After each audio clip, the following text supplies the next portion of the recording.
बै समनि जि मोनसे अपारेशननि थासारिमोन बेवहायबो गोबां गाज्रि थासारियाव मोगा-मोगि जादों, मुंख्लंबो जादों। दा नाथाय बिनि उनावबो बर' हारिखौ सिबिनाय, बर' हारिखौ मोजां मोननाय, बर' हारिनि राव थुनलाइ जौगानाय, हारिमु जौगानाय, सोलोंथाइ जौगानायनि हाबा मावनायाव रावबो फासयाखै।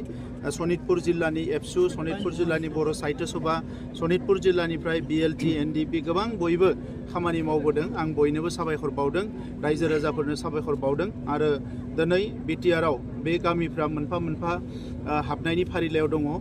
60 गामि हाबबाय, नेक्स्ट फेज जों फैगासिनो दङ।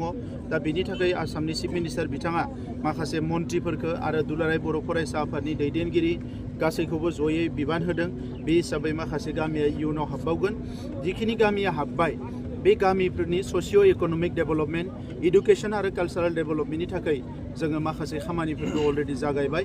मानोना जोङो गुबुन हारिया जेरै जौगादों जोंबो जौगालांनांगोन बेखौनो नोजोर होनानै दिनै फैदों आरो दिनै सनितपुर जिल्लायाव गासैजों लानानै फ्राय 3 कौटिनि बारा रांनि फान्डनि जोङो माखासे फसंथानफोरखौ गायसननो थाखाय अन्थाइ खुन्थिया गायसननाय जादों। आरो फैबाय थानाय BTC बिसायख'थियाव जिफोर गामिफ्रा हाबबाय बेफोरो बाहागो लाफानो मोनगोन नामा? निस्सय बाहागो लानो मोनगोन। आरो बेनि अनगायैबो सार माखासे हा हुनि जेंना गोबां दंबावो। बे हा हुनि जेंनाखौ जों रायज्लायगासिनो दङ, फेज वाइजआव रायज्लायलांगोन आरो आङो गोबां जेंना थालांगोन होननानै सानाखै। खालि वाइल्ड लाइफ एरियानि माखासे जेंनाया एसे गोब्राब जादों, नाथाय बेखौबो जोङो सावरायगासिनो दङ।